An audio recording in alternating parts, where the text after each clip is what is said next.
Halo, selamat datang di video saya. Tema video saya kali ini adalah tentang itinerary di Eropa Tengah.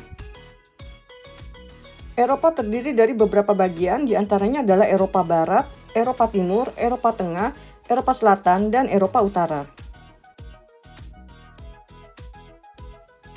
Beberapa negara yang masuk dalam daftar Eropa Tengah diantaranya adalah Austria, Ceko, Hungaria, Jerman, Polandia, Slovakia, Slovenia, dan Swiss. Itinerary kali ini membahas 3 negara yang ada di Eropa Tengah, yaitu Austria, Ceko, dan Slovakia.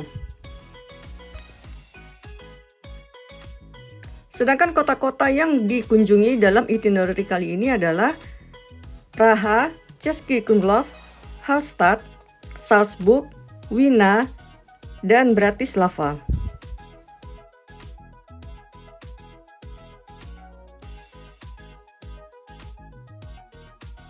Berikut ini adalah peta negara-negara yang dikunjungi dalam itinerary ini. Dalam itinerary kali ini, negara pertama yang dikunjungi adalah Ceko dengan ibu kota Praha. Jadi kita terbang dari Jakarta ke Praha yang ada di Eropa Tengah. Selama ini memang sering terjadi salah kaprah. Orang menganggap Ceko atau Praha itu ada di Eropa Timur, padahal di peta Ceko itu ada di Eropa Tengah. Ada beberapa penerbangan yang melayani rute dari Jakarta ke Praha. Di antaranya adalah Turkish Airlines, Etihad, dan Qatar. Harga tiket normal berkisar antara 16 sampai 17 juta rupiah. Penerbangan dari Jakarta ke Praha biasanya akan tiba di Praha pada hari kedua. Di hari kedua ini, kita langsung check-in hotel dan kemudian jalan-jalan di sekitar Praha dan mengunjungi salah satu landmark yang sangat populer di Praha, yaitu Charles Bridge. Charles Bridge ini merupakan jembatan yang bentuknya melengkung melintasi sungai Vltava di kota Praha, Republik Ceko. Pembangunannya dimulai pada tahun 1357 yang diperintah oleh Raja Charles IV. Maka nama jembatan tersebut sesuai dengan nama Raja Charles. Pembangunan Charles Bridge ini cukup lama, memakan waktu sekitar 2 abad dan baru selesai pada awal abad ke-15. Jembatan ini memiliki panjang 516 meter dan memiliki pemandangan yang indah di kiri kanannya. Dari Charles Bridge kita bisa tembus ke Old Town Praha dan di situ ada satu jam yang sangat populer dan merupakan ikon kota Praha, yaitu Astronomical Clock. Astronomical Clock masih berfungsi dengan baik padahal usianya sudah sangat tua dan dibuat pada tahun 1400-an. Tak jauh dari Old Town ada Prague Castle. Di situ kita bisa melihat Praha dari ketinggian dan juga ada sebuah gereja yang sangat bagus di situ. Hari ketiga, kita beranjak ke salah satu kota yang menarik di Ceko, yaitu Český Krumlov. Dari Praha ke Český Krumlov kita bisa naik bis student agency dengan harga sekitar 185 CZK. Banyak orang yang mengatakan kalau Český Krumlov ini adalah magical city atau kota yang sangat menakjubkan. Tak mengherankan, sejak tahun 1992 Český Krumlov masuk dalam daftar UNESCO World Heritage. Salah satu landmark utama di Český Krumlov adalah Český Krumlov Castle. Český Krumlov Castle ini merupakan istana yang bergaya barok. Český Krumlov Castle ini merupakan istana yang indah, memiliki galeri seni dan juga taman-taman yang indah. Hari keempat, kita beranjak ke Hallstatt dari Český Krumlov. Untuk menuju ke Hallstatt dari Český Krumlov, kita bisa naik shuttle bus. Untuk memesan shuttle bus bisa melalui website www.ckshuttle.cz.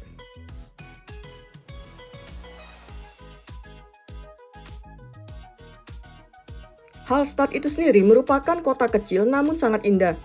Saking indahnya, sering dijuluki mutiara di Austria. Walaupun merupakan kota kecil, banyak turis yang datang ke Hallstatt. Dan mereka juga menginap di Hallstatt. Penginapan di Hallstatt lebih mahal daripada di kota-kota pinggiran lainnya. Kalau tak mau menginap di Hallstatt, kita juga bisa day trip dari Salzburg. Jadi kita bisa pergi pagi hari dan pulang sore hari dengan naik kereta lalu disambung naik bis. Beberapa spot turis di Hallstatt adalah Hallstattersee, Five Angel Viewpoint, dan Museum Hallstatt. Hari kelima, dari Hallstatt kita bisa beranjak ke Salzburg. Untuk ke Salzburg, kita bisa naik bis, lalu disambung dengan kereta dari Atlang-Puchheim. Perjalanan dari Hallstatt ke Salzburg kira-kira sekitar 3 jam. Hari ke-6, kita masih menetap di Salzburg dan bisa keliling kota tua Salzburg. Salzburg merupakan kota kelahiran Mozart. Namun Mozart memang tidak tinggal terlalu lama di Salzburg. Ketika dewasa, dia berkarir di Wina dan menjadi pemusik di Wina. Selain mengelilingi Old Town, mengunjungi rumah Mozart, hal menarik yang bisa kita lakukan di Salzburg adalah mengikuti Tour de Sound of Music. Dengan mengikuti Tour de Sound of Music, kita akan diajak ke tempat-tempat pembuatan film The Sound of Music. Di hari ke-7, kita akan beranjak menuju Wina dari Salzburg. Perjalanan dari Salzburg ke Wina bisa dengan kereta OBB dari Salzburg Hauptbahnhof ke Wien Hauptbahnhof. Lama perjalanan dari Salzburg ke Wina sekitar 3 jam. Hari ke-8 kita masih menginap di Wina dan keliling kota Wina. Di kota Wina kita bisa mengunjungi 3 istana yang populer, yaitu Istana Schönbrunn, Hofburg, dan Belvedere.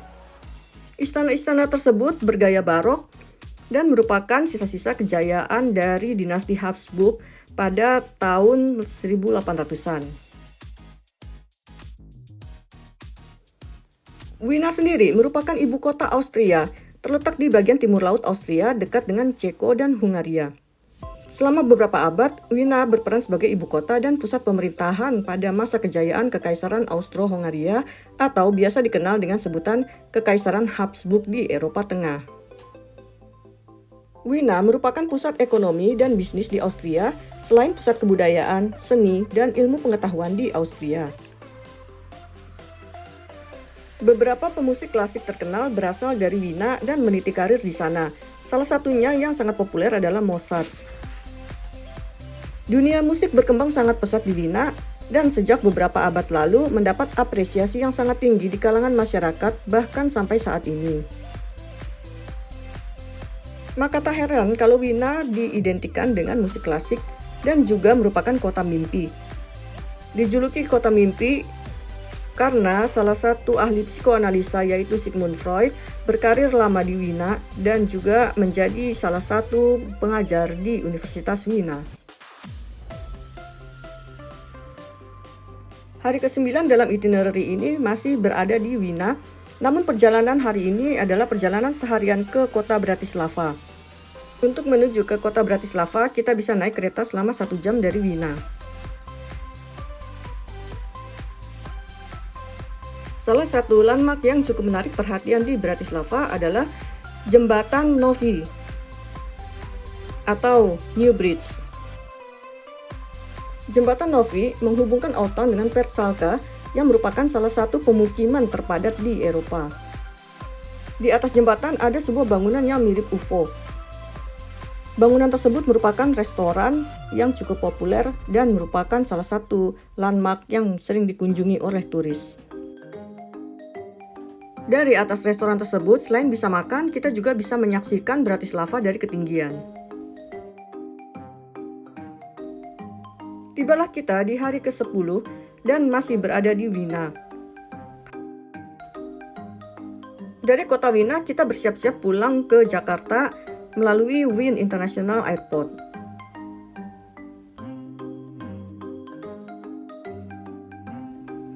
Jadi inilah itinerary selama 10 hari mengelilingi Eropa Tengah, mulai dari Praha dan pulang dari kota Wina.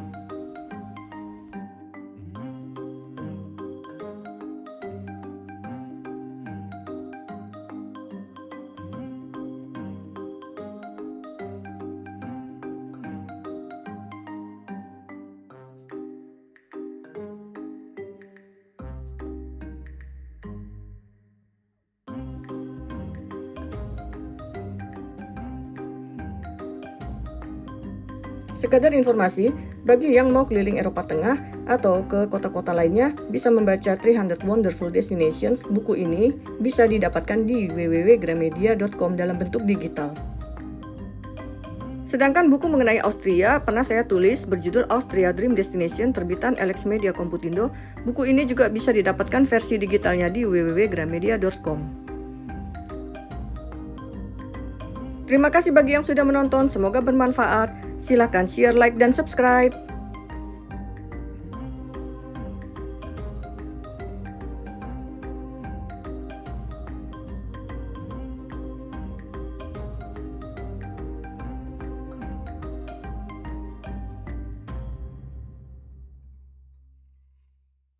Thank you.